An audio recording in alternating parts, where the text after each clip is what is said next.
10. kapitola. Pavlova obhajoba apoštolskej služby. Ja sám, Pavol, vás prosím pre Kristovú miernosť a vľúdnosť. Ja, ktorý bývam pokorný, keď som osobne medzi vami, no keď som vzdialený, mám voči vám odvahu.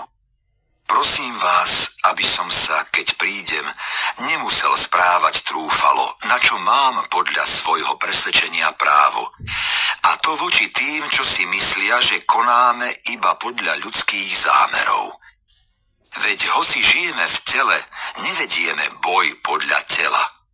Zbrane nášho boja nie sú telesné, ale od Boha majú moc zboriť hradby. Nimi rúcame ľudské výmysly a každú povýšenosť, čo sa dvíha proti poznávaniu Boha.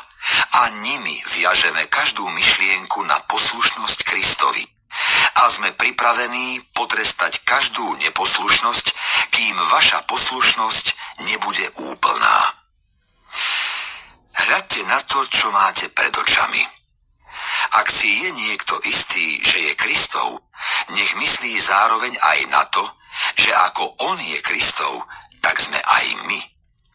Veď ak sa aj večmi budem chváliť mocou, ktorú nám dal Pán, aby som u vás staval a nie rúcal, nebudem zahanbený. Nechcel by som však, aby sa zdalo, že vás chcem vystrašiť svojimi listami. Hovorí sa, že moje listy sú prísne a silné, ale osobná prítomnosť slabá a reč úbohá.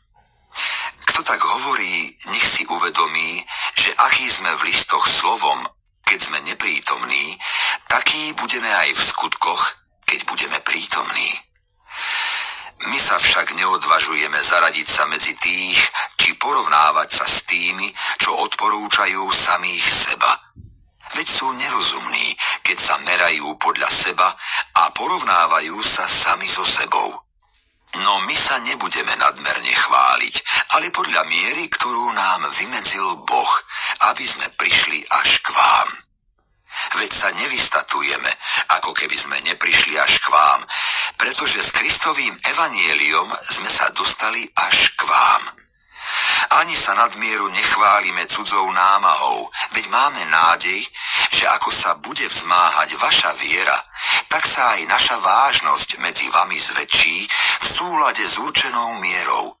A tak budeme môcť zvestovať evanielium aj v krajoch mimo vás. A nebudeme sa chváliť tým, čo už je hotové tam, kde pracovali iní. No, kto sa chváli, nech sa chváli v Pánovi. Veď nie ten je osvedčený, kto sám seba odporúča, ale ten,